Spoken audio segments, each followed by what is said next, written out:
buenas tardes. Muchas gracias por haber venido. Como saben, esta conversación aborda la relación entre tecnología y poder y básicamente vamos a reflexionar respecto al impacto de la tecnología, en particular la tecnología digital, en nuestra vida cotidiana, y lo haremos a través de esas tres autoras que recientemente han publicado 3 ensayos. Y además abordaremos los asuntos sobre el mundo feliz que se construye a través de las pantallas, con muchas comillas, la vigilancia permanente, la posibilidad de que se produzca una desconexión real de la gran red Internet, el uso del impacto de la tecnología en asuntos tan complejos como el cambio climático, y la relación entre tecnología y poder, y preguntarnos al servicio de qué y de quiénes están las tecnologías de hoy. Antes de nada voy a presentar muy brevemente a las 3 autoras. Si quieren ahondar en la trayectoria de cada una de ellas y en su bibliografía, lo pueden hacer en la página web de España en Frankfurt. Tenemos aquí a Ingrid Guardiola, que es doctora en Humanidades, profesora de la Universidad de Girona, ensayista, realizadora audiovisual e investigadora cultural. En la actualidad es directora del BOLIT, Centro de Arte Contemporáneo de Girona. Conversaremos con ella sobre su libro El ojo y la navaja, un ensayo sobre el mundo como interfaz.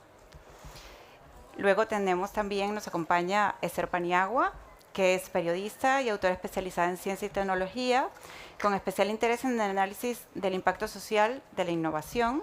Ha sido reconocida como una de las top 100 mujeres líderes en España en 2019 y 2020, autora de varias publicaciones, la más reciente que lleva por título Error 404, Preparados para un mundo sin Internet.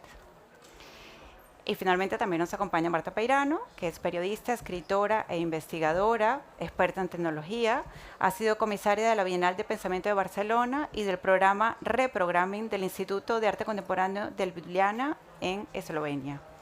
Entre sus ensayos publicados, el que nos convoca aquí hoy no es ese que está allí, sino el titulado Contra el futuro, resistencia ciudadana frente al feudalismo climático.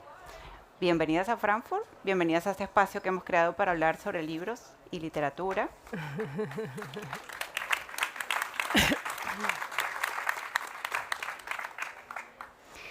Y me gustaría comenzar con Ingrid.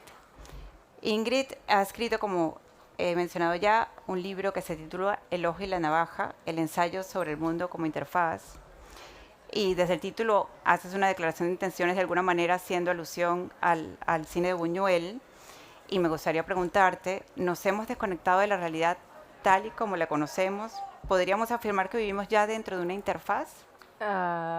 Es una pregunta grande y amplia. Pero... Bueno, yo ahora mismo me siento viviendo como en una especie de espacio bastante virtual. Bueno, en primer lugar, gracias por la invitación, gracias al Institut Ramon Llull. Yo vengo de Girona, del norte de Cataluña, y gracias por convocarme con estas grandes mujeres, que yo creo que fue el motivo por el cual acepté, porque da prueba de un conjunto de tecnólogas, sociólogas, de mujeres que están reflexionando sobre la tecnología, como Shoshana Zuboff, Zeynep Tufekci, Caris Belis. Hay muchísimas mujeres muy potentes analizando las cuestiones tecnológicas, que tradicionalmente era un ámbito muy masculino.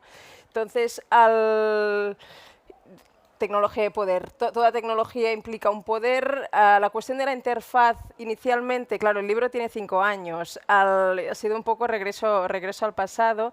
La palabra interfaz, en un principio los editores de Arcadia me la querían quitar del título, y fue lo único que batallé, porque si algo aporta el libro, si es que aporta algo, es precisamente una ampliación de la idea de interfaz.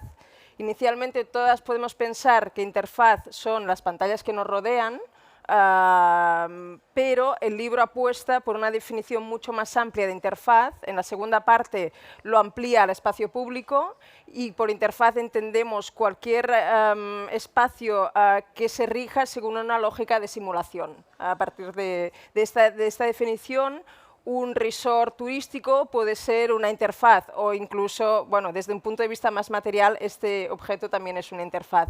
Es todo lo que crea el hombre que permite que se establezca una distancia físicamente, conceptual, etcétera, entre unos y otros. Entonces, ¿cómo gestionamos estas interfaces? ¿Cómo nos relacionamos con ellas? Es el gran reto.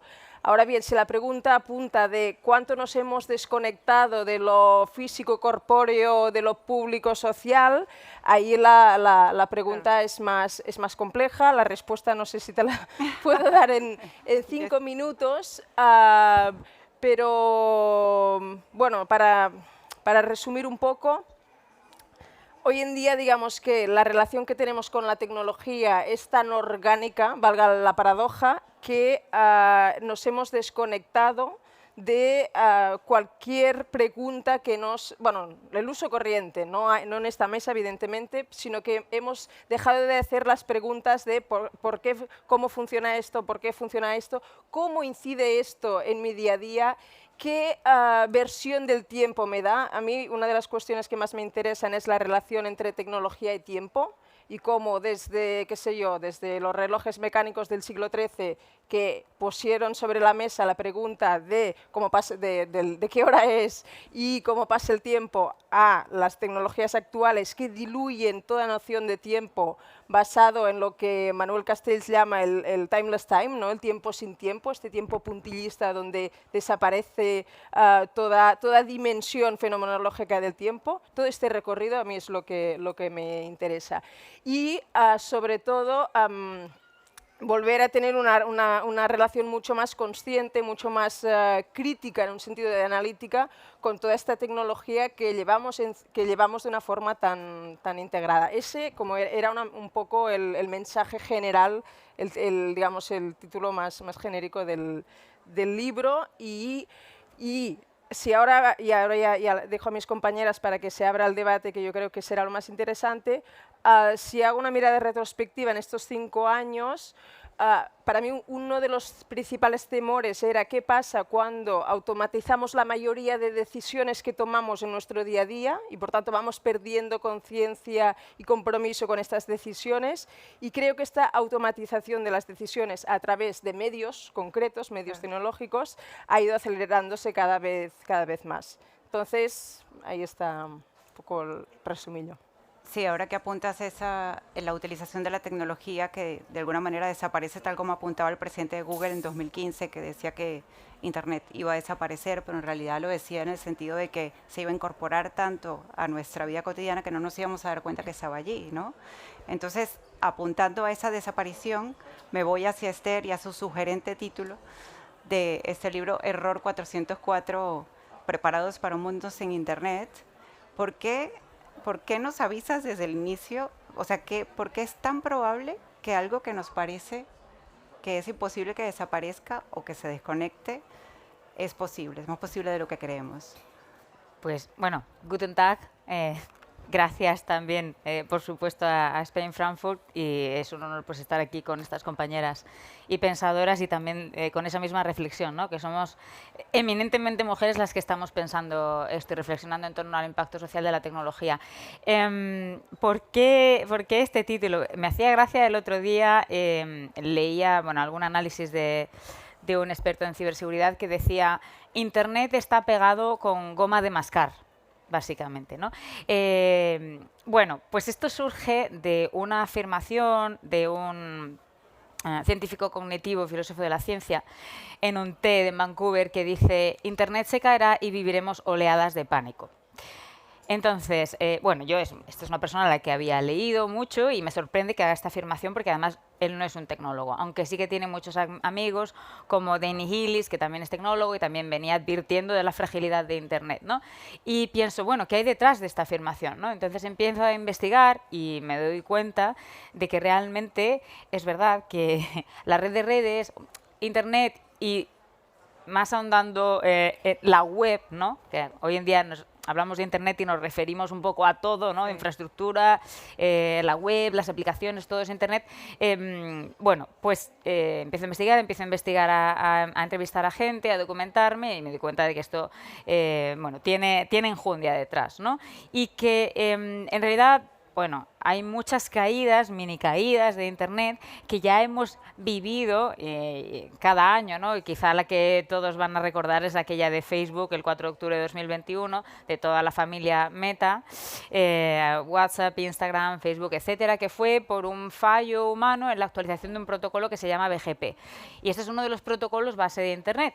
Y ya en 1998 un grupo de hackers que no son los piratas malos, sino los buenos, fueron al Senado estadounidense a advertir de que en media hora ellos podrían, a través de este protocolo, tirar abajo todo Internet. Y es el mismo protocolo que usan los gobiernos cuando quieren censurar la red, ¿no? Por ejemplo, hubo un apagón de 7 meses en la Cachemira, India, que fue el más largo en una democracia, si lo queremos llamar democracia, lo que hay en India, en 2019, y esto es una herramienta que están usando, por ejemplo, ahora pues ha habido condenas en Irán, ¿no? Con todas las revueltas, pues han decidido apagones de Internet, que es una herramienta que suelen usar los gobiernos, ¿no?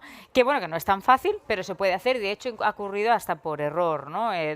Supuestamente. En 2012 Estados Unidos apagó a Siria de Internet. Y ha habido otras muchas caídas derivadas de la dependencia de las grandes corporaciones, los grandes gigantes del almacenamiento en nube, como por ejemplo Amazon Web Services, que tiene el 33% del mercado global.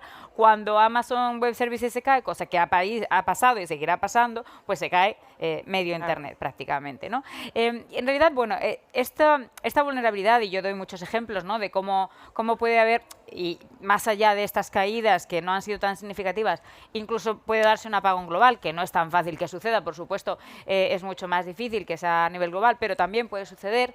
Y para mí es una forma de conectar con el mensaje de cuán dependientes somos de Internet para todo, porque pensemos en qué está conectado, más bien en qué no está conectado. Muy pocas cosas no están conectadas. Cada vez conectamos más, incluso nuestros relojes, nuestra ropa, los juguetes sexuales, los electrodomésticos, los coches, ¿no? Hoy en día un pirata, un cracker o un hacker malo puede tomar el control de tu coche y llevarte donde quiera y secuestrarte, ¿no? O sea, tampoco es que quiera yo que cunda el pánico, pero es que esto tenemos que ser conscientes de ello, ¿no? No sé, se estamos conectando las cosas sin tener las protecciones adecuadas, sin pensar en cuestiones de privacidad y, bueno, incluso infraestructuras críticas, ¿no? Si se cae Internet, ¿qué pasa? Bueno, es algo también sobre lo cual reflexiono en el libro, ¿no? Y en esas entrevistas a agentes secretos, expertos en ciberseguridad, expertos en seguridad nacional, dicen, bueno, es que el efecto dominó no somos conscientes de hasta dónde podría llegar, ¿no? Porque incluso hasta lo que no está conectado también se vería afectado. Y hemos visto que, por ejemplo, en Bélgica el año pasado hubo un ciberataque contra la principal empresa de telecomunicaciones a la cual están conectadas las infraestructuras gubernamentales, y hubo falta de servicio en servicios críticos en hospitales, universidades, el Parlamento y un largo etcétera, ¿no? Y cuando digo además es fácil, es que hasta los chavales jugando a Minecraft deciden que, o youtubers compitiendo en Andorra hace unos meses, estaban compitiendo a un juego y un equipo decidió desconectar a Andorra de Internet para descalificar a los youtubers que están viviendo en Andorra, ¿no? Algunos de ellos, y con objetivos, que aunque este no es el debate, de evadir impuestos. Bueno, pues esto solamente para que veamos lo fácil que es, ¿no? Unos chavales jugando, ¡pum!, venga, me cargo el Internet de Andorra. Estamos conectando todo es muy vulnerable, cada vez es más fácil perpetrar ciberataques. Aparte, la desconexión puede venir no solo de ciberataques, sino de errores, como también ha pasado, ¿no? O de fallos no intencionados. Y yo conecto esto, que quizá precisamente sea otro de los mensajes más relevantes, con la dependencia que tenemos no solo a nivel sistémico, sino emocional de Internet. Que de hecho la adicción a Internet se empezó a hablar de ella en los años 90. Ya la psicóloga Kimberly Young creó un centro de adicciones a Internet en 1995. Pero ¿qué pasa hoy? Que tenemos, no lo tengo aquí, un aparato llamado smartphone que nos permite llevar la conectividad 24 horas al día, y un aparato que además sentimos como una extensión de nuestro cuerpo, que si nos lo olvidamos en casa, nos entran ataques de ansiedad, que si se cae Instagram, los chavales entran en pánico, ¿no?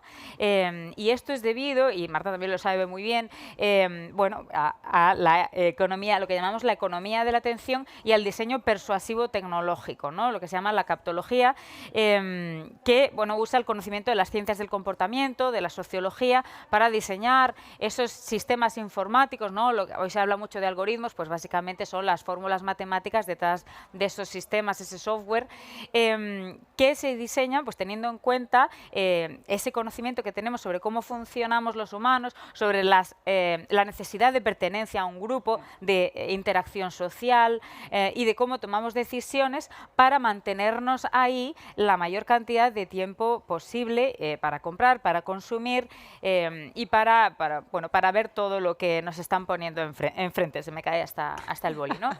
Y a partir de ahí el diseño algorítmico influye en otros aspectos como, gracias, como bueno, pues la desinformación, ¿no? La desinformación existe desde tiempos de Cleopatra. ¿Qué pasa? Pues que ha escalado, ¿no? En la era de Internet, se ha hecho global, se ha hecho viral, recompensa, ¿no? Los contenidos que se hacen virales, que normalmente son pues curiosidades, cosas viscerales, cosas muy radicales o extremas, y esto nos expone muchas veces a realidades que no nos gustan, que no queremos ver y nos polariza aún más, ¿no? Versus el efecto cámara de eco o filtros burbuja, del que también se ha hablado mucho, pero al final lo que se está viendo es que probablemente polariza más el asistir a esos contenidos que son extremadamente opuestos a nuestra forma de pensar o de ver la vida, o nuestras creencias o nuestra ideología, ¿no?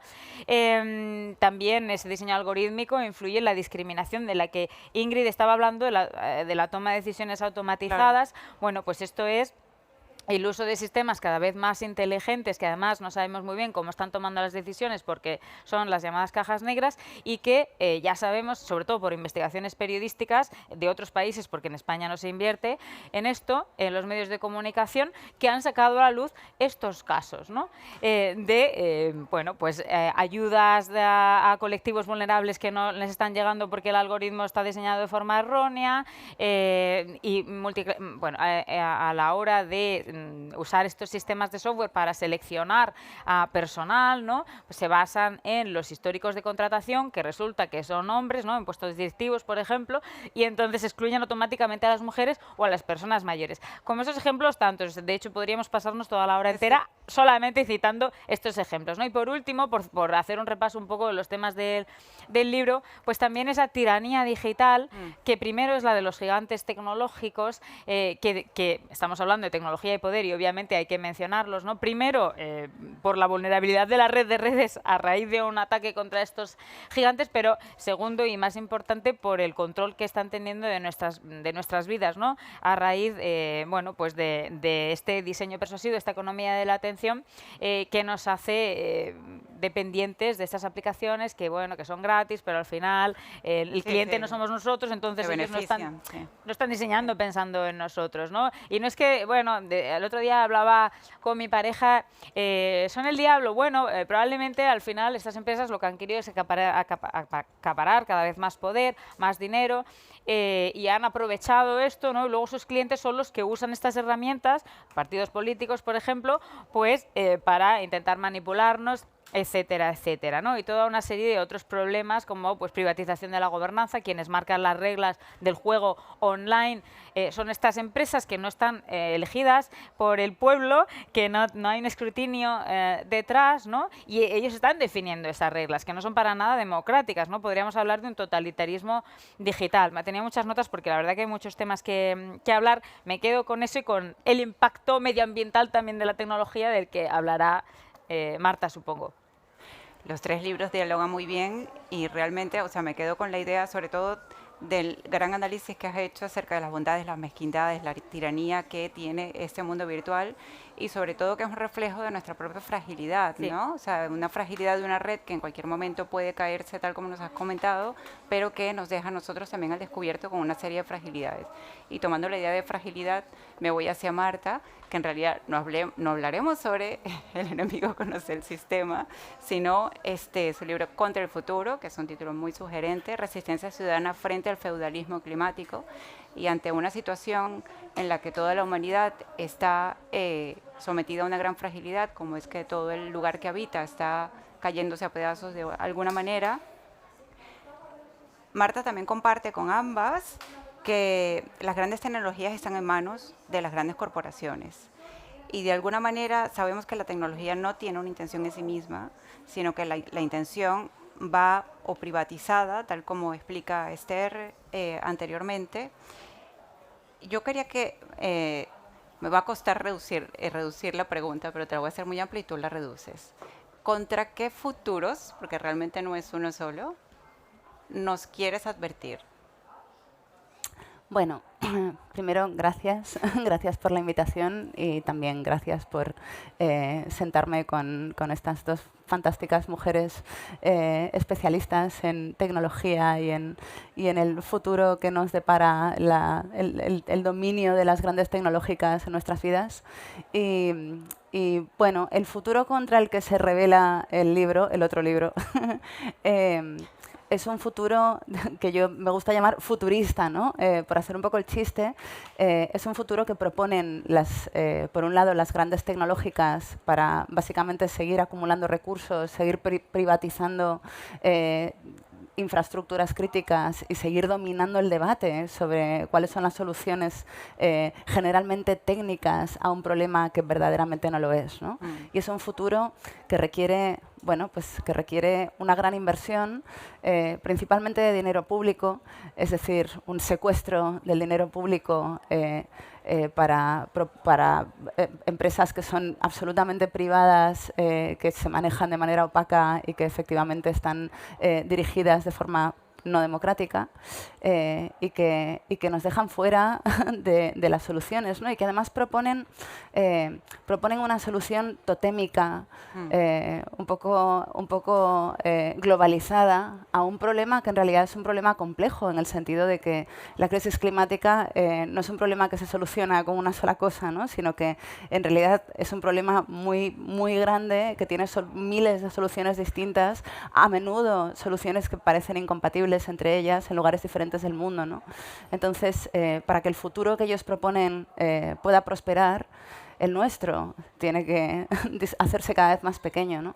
Entonces, ese es el futuro contra el que se revela el libro.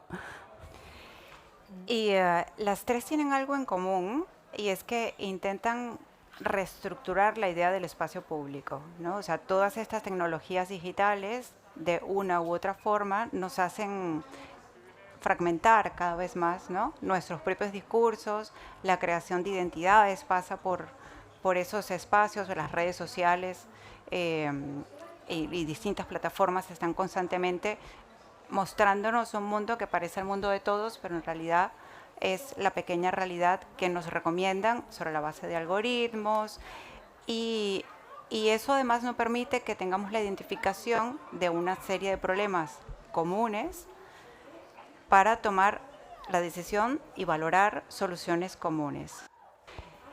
¿Cuál es el análisis ante todas estas herramientas tecnológicas, ante las compañías que son las que ejercen el poder a la hora de plantear esos futuros que Marta además describe muy bien en su libro? Yo creo que fue la primera vez que escuché la afirmación de estos problemas que tenemos, los problemas psicoafectivos que nos generan, por ejemplo, las plataformas sociales, ya no las llamamos redes sociales, sino plataformas sociales, no son problemas individuales, son problemas colectivos, o el abuso de poder de todas estas grandes corporaciones tecnológicas respecto a sus usuarios a través del extractivismo de datos como principal modelo de negocio, creo que fue Marta, ¿no? Y entonces ahí a mí me hizo un clic de, es verdad, es un problema social. Estos espacios ya no tienen nada que ver con un espacio privativo, sino que son espacios públicos gestionados de forma privada. Y a partir de ahí, pues ahora hay mucha gente como Carissa Bellit que dice que se tiene que prohibir literalmente el mercado de los datos. Es decir, hay unas soluciones, o Anthony Giddens que comparaba el monopolio que ejercen estas empresas con la realeza del siglo XIII. De la misma forma que se estableció una Carta Magna para limitar el poder de la realeza en el siglo XIII, se tiene que establecer unos reglamentos jurídicos esenciales para limitar el abuso de poder de estas empresas. Y esto en cuanto al espacio público-privado. Y evidentemente generar una contrasfera pública, que esto es un poco de lo que hablo en la segunda parte del libro.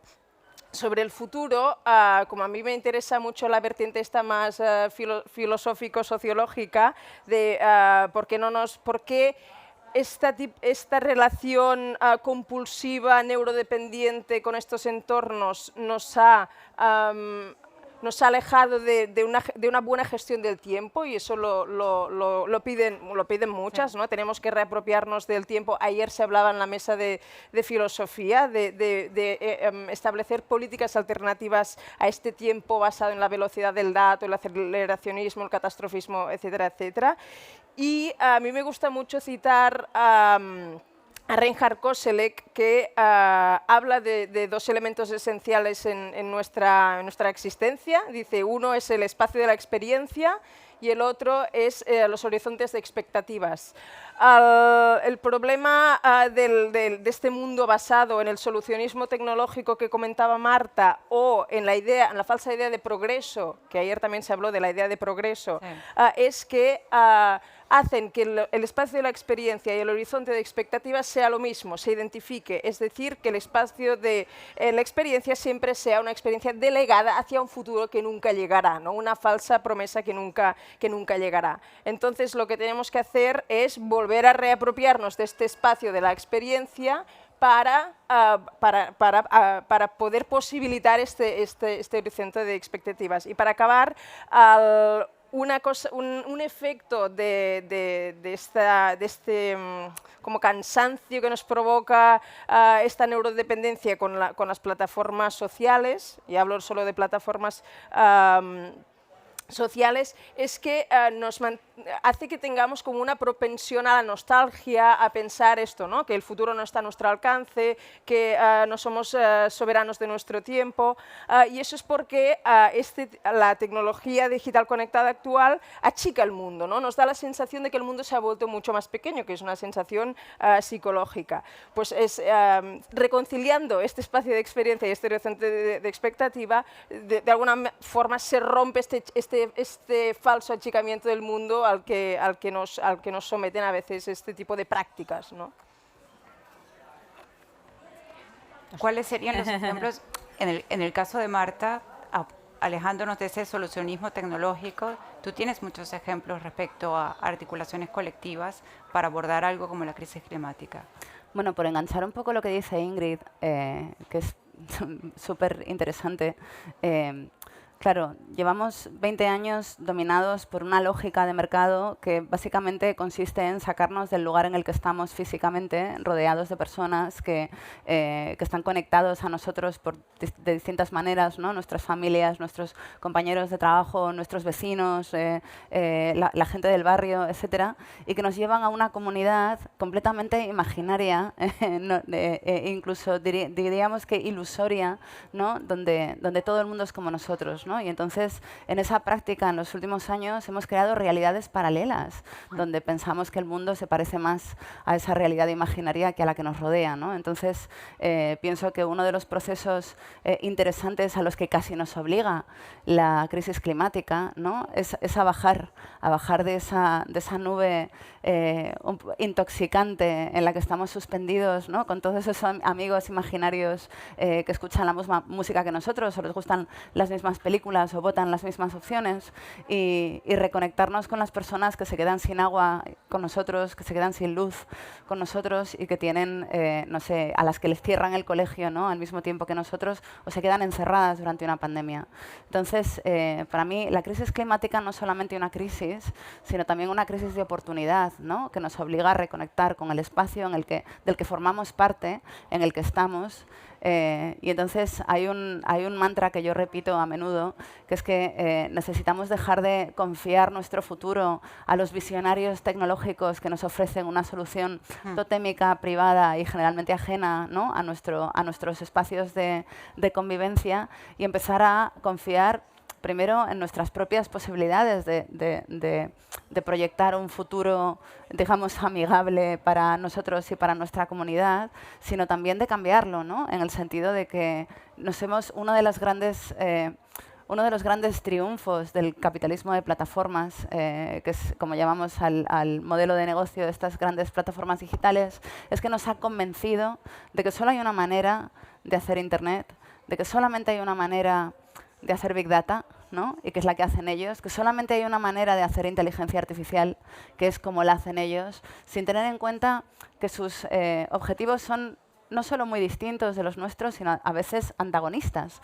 de los nuestros, ¿no? En el sentido de que ellos quieren centralizar y apropiarse y opacar todos los recursos disponibles, mientras que nuestro objetivo tiene que ser hacerlos durar el máximo tiempo posible para el máximo número posible de gente, ¿no? Entonces, teniendo en cuenta que nuestros objetivos e incluso nuestra supervivencia depende de hacer lo contrario de lo que hacen ellos, es importante que descubramos, que nos inventemos o que incluso recuperemos fórmulas alternativas a las suyas para crear redes que, por ejemplo, sean completamente hiperlocales y estén sujetas a acontecimientos concretos, ¿no? Crear Big Data que sea completamente distribuido y que esté sujeto a los acontecimientos del lugar en el que estamos, ¿no? Por ejemplo, en el libro doy ejemplos sobre gestión hídrica, ¿no? Gestión de un recurso tan precioso como el agua, de cómo una ciudad entera puede dejar de ser una sociedad de consumo de servicios para convertirse en una comunidad de gestión de un recurso finito que es importante para todos. Pero hay muchas más posibilidades, ¿no?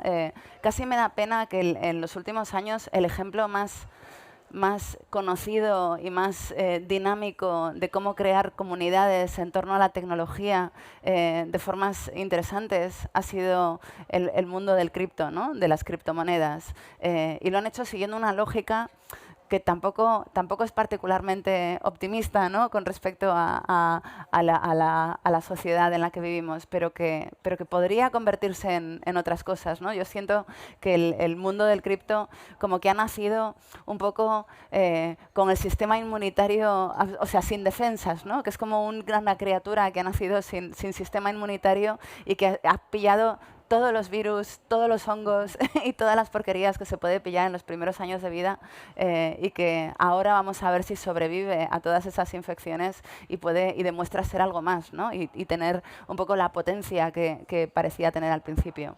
Entonces, bueno, pues mucha gente me pregunta si soy optimista. Es decir, yo siento que tenemos la necesidad, la obligación y la ilusión de rebelarnos contra ese futuro tecnológico que nos deja fuera, ¿no? Y soy optimista porque pienso que se puede hacer. Es decir, que hay lugares que ya lo hacen, ¿no? Y que tenemos todas las tecnologías necesarias para hacerlo. Lo que nos faltan son los protocolos sociales para hacerlo, ¿no? Y la convicción de que merece la pena hacerlo, incluso si no sale bien. Por eso, Esther, o sea, yo creo que tú tienes mucho que decir allí, porque efectivamente todo ese mundo que se augura con todas estas soluciones tecnológicas, imagínate, bueno, tal como tú planteas, si eso desaparece, tal vez hay que cambiar la relación con esas tecnologías, ¿no? Sí, claro, sin duda. Y además, cuando hacías la pregunta a las compañeras, te hablabas a esa esfera pública, bueno, hiperfragmentada, ¿no?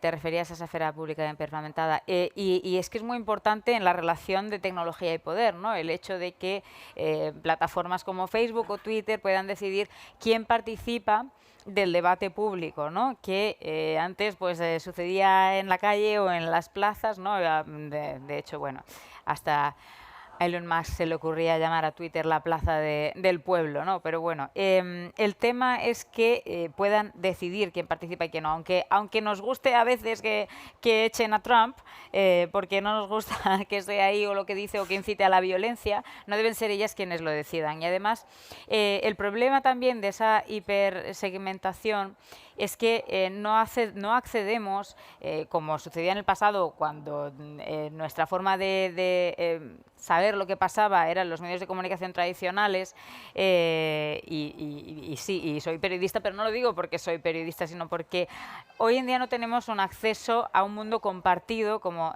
teníamos antes, de forma, bueno, no perfecta y desde luego no igual, ¿no?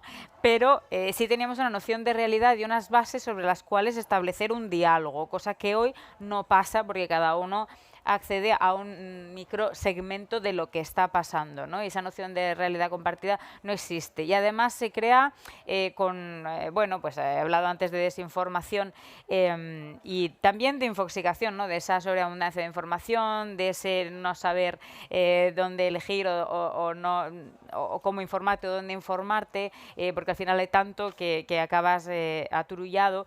Eso también es un problema, pero además el tema de la desinformación, lo que pasa es que acaba sembrando la duda en todo, ¿no? Todo es mentira, todo es verdad, también hilando con el poema que hay por ahí detrás de José Hierro. Y esto es muy peligroso porque se desconfía de todo, incluidos también los medios de comunicación tradicionales, y al final eso da pie a que se crea cualquier cosa, ¿no? Y también a la manipulación. Tengo otras notas que he tomado con respecto también a lo que decía Ingrid, ¿no? De la procrastinación digital, ¿no? Precisamente, bueno, en estas plataformas, no solamente las redes sociales, sino también YouTube y plataformas de contenidos, ¿no? de streaming. Y en relación con esta procrastinación y este ir deprisa en la economía de los datos, la dictadura de la eficiencia, ¿no? Justificamos el uso de estas tecnologías porque al final hacen procesos más eficientes, y pensamos que además son más objetivos solamente porque es una máquina la que lo hace, pero es que la máquina la ha diseñado alguien, ¿no? Y la máquina no está libre de intencionalidad, aunque siempre digamos que es que todo depende del uso que se haga, pues obviamente depende del uso que se haga, pero es que el diseño también tiene una intencionalidad y esto no debemos olvidarlo, ¿no? Y es muy importante, bueno, en el libro yo siempre digo, no me gusta ser apocalíptica ni tampoco dejar a la gente pensando qué mierda es todo, mejor me quedo en mi casa y no hago nada porque total, ¿para qué? ¿No? Sino lo contrario, ¿no? Y es verdad que Internet nos ha traído muchas cosas buenas y yo no quiero que desaparezca Internet, todo lo contrario, ¿no? Sino que lo usemos para aprovechar esas herramientas que tenemos, ese procomún digital y esa creación de comunidades y de valor y de capital social, ¿no? Porque estamos viendo pues que normalmente estas redes pues se usan de forma superficial y no benefician a la generación de capital social, pero sí que se pueden usar de otra manera y se pueden crear. De hecho, existen otras plataformas en las cuales sí se fomenta más ese diálogo más profundo y esa conexión con las personas que tienes en tu comunidad, ¿no? Con lo cual son útiles para esto y tienen muchas cosas que podemos aprovechar y muchas oportunidades, pero el problema es que, como siempre, nos prometen muchas cosas bonitas y luego al final acaban cooptando todo el poder, ¿no? Bueno, nos quedan 5 minutos y yo les he pedido a cada una de ellas un pequeño fragmento de su libro, porque creo que los libros también son escritura, forma y ritmo. Y un poco como para cerrar, quiero también significar la forma en la que ustedes quieren acabar de alguna manera con ese discurso apocalíptico, alejarnos de él para poder desde allí crear otros futuros y acabar además con toda una política del miedo, que además genera todas las desigualdades, etcétera, y que son también herramientas de poder de alguna forma. Yo quiero comenzar, les establecí un orden de lectura. ¿Y puedo desobedecerte un poco? No, es que puedes desobedecer todo lo que quieras, en realidad. Como lleva 5 años, bueno, yo no estoy muy en contra de la actualidad y no he venido a vender, he venido a charlar con vosotras y entonces solo quiero como para un poco recoger lo que hemos ido diciendo. Claro, cuando Marta o Esther hablaban del solucionismo, de esta idea de vamos a arreglar las cosas, no entre todos, sino nosotros, que somos una élite, somos los escogidos, y además esta solución va a pasar por abandonar el planeta e irnos o al metaverso o a Marte, ¿no? Que es un poco la parodia, pero es la solución que nos brindan estos grandes psicópatas como Elon Musk y Jeff Bezos, etcétera, frente a esta visión ¿cómo sería? Como iluminista, ¿no? Ilusionista, de prestidigitador, de crear falocéntrica, evidentemente, de crear un gran simulacro, una gran interfaz, pero que no conecta nada, que está profundamente desconectada de la Tierra y de las comunidades. Frente a esto, frente a esta visión, está la de muchas mujeres que desde planteamientos ecofeministas y tecnológicos entienden que la Tierra es una interfaz, que cuando hablamos de extractivismo, hablamos de extractivismo material, de extractivismo de datos, y que todo está relacionado, y que solo si lo relacionamos es posible llegar a este futuro deseado. Y entonces yo pediría como escuchad a estas señoras, no dejad de atender a estos mitos, a estos nuevos mitos que nos venden estos grandes psicópatas emocionales. Y después, ¿qué más? Bueno, y evidentemente crear un modelo de esfera virtual que se aleje en la medida de lo posible del rendimiento, ¿no? Es decir, cuando tú tienes una red, lo primero que hace la red es encerrarte con tu enemigo, es encerrarte con tu maltratador, a la que se genera un conflicto, una reacción, ahí el filtro burbuja te enlaza. Hago también un poco de parodia. Esto hay un señor que lo llamaba crueldad algorítmica, porque Facebook le recordaba que el mejor momento del año era aquel momento en que murió su hija y que con razón provocó la máxima reacción alrededor de esta información en un momento determinado. Como era el momento de máxima interacción con aquella información y el algoritmo no discrimina entre información, en lo semántico, digamos, o en si es positivo o negativo, el algoritmo dedujo que aquel era el momento significativo. Crueldad algorítmica yo creo que es muy buena definición para entender esta relación pues, matemática al final con estas interfaces. Entonces, es volver a mirar las cosas de forma transversal, de la misma forma que ayer se pedía una relación transversal con, por ejemplo, el concepto de igualdad, y después miradas bueno, que se alejen del planteamiento actual del rendimiento, de la neurodependencia, bueno, en fin, de las interfaces, literalmente abandonar las interfaces en las que actualmente gestionamos nuestras emociones y Sí, psicoafectivas. establecer nuevas formas de relación con ellas, porque abandonarlas del todo no las vamos a poder Pero abandonar. es imposible si no cambia, digamos, el diseño, que es lo que decía Esther y Marta, ¿no? Claro, Si no cambia replanteando tal vez el diseño, etcétera, ¿no? Pero seguro. desde allí se genera la nueva relación para impedir toda esa fragmentación, etcétera. Pues yo creo que nos hemos quedado sin tiempo. No, Qué A pena. ver, no, ¿dónde está Nuestra Señora del Tiempo? 2 minutos. Bueno, si hablamos de apropiarnos del tiempo, apropiaros del vamos a apropiarnos ¿no? de 5 minutos más. Y entonces, yo quería que comenzase a leer. No, yo no leo. Tú no vas a leer. No, Entonces, Esther, ¿quién va a leer? Primero Marta y luego Esther. Porque me Bueno. parece que construyen ambas un relato Me interesante. saco de la escuchar. chuleta. Vale.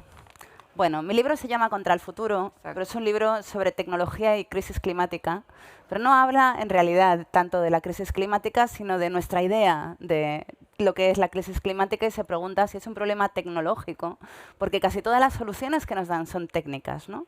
Entonces, bueno, pues analiza un poco las soluciones que se van planteando y si son viables o no, y dónde nos dejan y qué margen de maniobra nos quedan para usar soluciones que sí están funcionando en distintos lugares del mundo donde la crisis climática ya ha llegado, ¿no? Pero, bueno, pues toda la primera parte habla un poco de por qué nos resulta tan difícil pensar en la crisis climática como algo que no es un problema tecnológico, ¿no? Primero, es demasiado amorfo. Le faltan la clase de características que nos permiten prestar atención a algo, al menos lo bastante como para tenerle miedo. No tiene bordes definidos ni fronteras que lo distingan en el mapa, ni está circunscrito a un lugar en el tiempo o en el espacio. No es exactamente una enfermedad.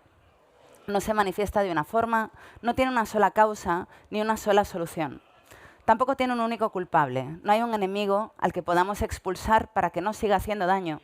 Sin algo concreto y cercano a lo que prestar atención de forma específica y definida, resulta difícil convertirlo en la clase de historia que nos inclina a la acción.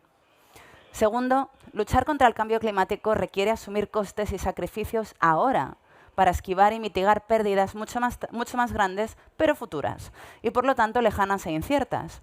No está en nuestra naturaleza hacer esa clase de sacrificios, y no porque seamos fundamentalmente egoístas, sino porque hemos evolucionado para resolver lo urgente a costa de lo importante.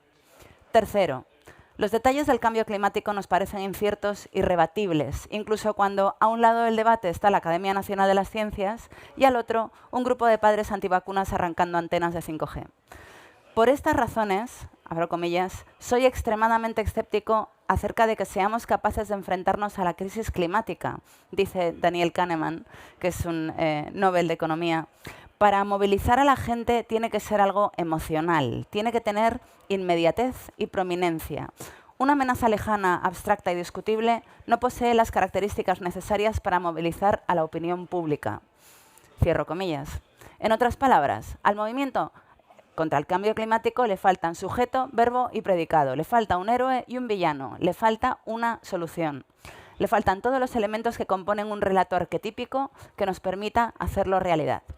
Es más fácil convertirlo en una leyenda, la leyenda de un desastre medioambiental o una tecnología que nos salva, porque no tenemos que hacer nada ni sacrificar nada para que se cumpla, y las posibles pérdidas son lejanas comparadas con la ventaja de no hacer nada ahora mismo.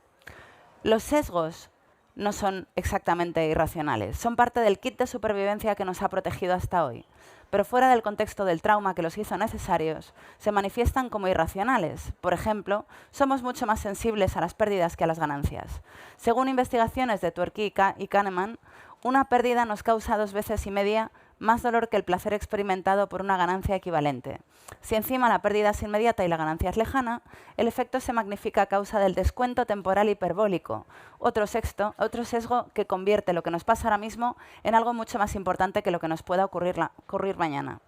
Esta combinación se manifiesta cada día de nuestras vidas de maneras banales y también peligrosas. Por eso nos cuesta tanto renunciar al último trozo de pizza, aunque esto nos reviente la dieta de todo un mes, incluso cuando la consecuencia es astronómica en comparación con el placer inmediato.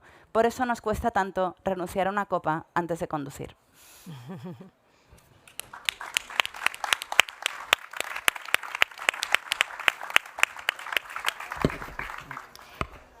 Pues bueno, en realidad el fragmento que había seleccionado es, no voy a decir de qué parte del libro, pero se lo pueden imaginar porque es una parte que para mí es muy importante, que son las propuestas sobre qué hacemos con todo esto y modestamente, ¿no?, si podemos reconducir el camino para que las cosas mejoren, y que por supuesto además estas propuestas son colectivas, ¿no?, en el sentido en el que no solo miro hacia adentro sino que miro hacia afuera, ¿no?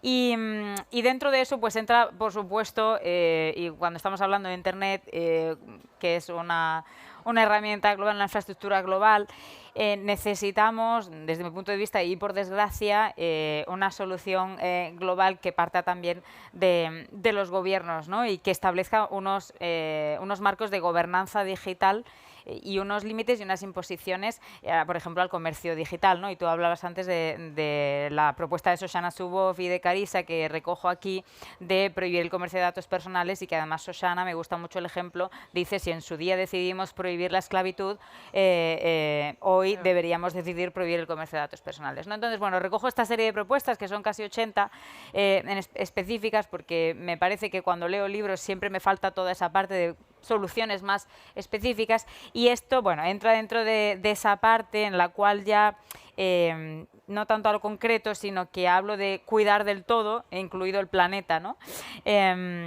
Y bueno, digo, a su vez, las acciones de la alianza, que sería este foro de la gobernanza global digital, han de ser consideradas dentro de un todo. Deben encajar en el cuadro completo de bienestar planetario junto a otras luchas como las que combaten la desigualdad, la discriminación, la pobreza o el cambio climático. Además, sería miope caer en el tecnosolucionismo cuando lo que nos trae hasta aquí no es Internet en sí misma ni la tecnología, sino esta como espejo de la condición humana y su efecto amplificador de lo mejor y lo peor del Homo sapiens. El odio, la violencia, el crimen seguirán reproduciendo haciéndose online.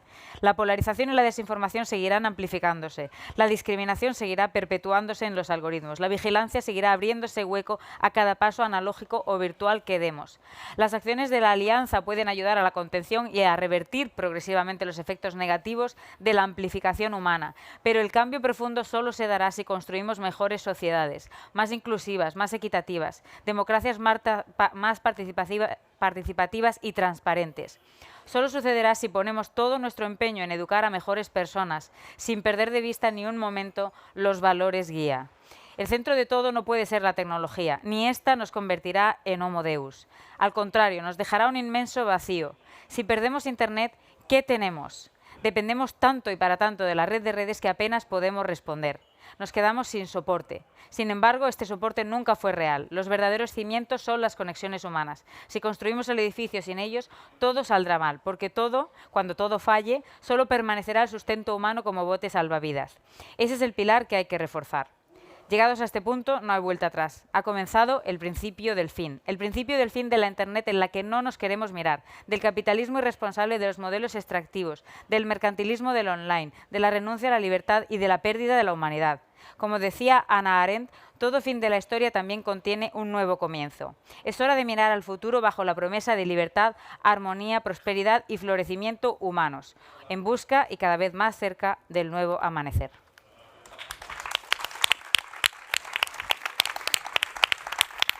Y en la busca de ese nuevo amanecer nos vamos para en 10 minutos hablar sobre poesía. Gracias.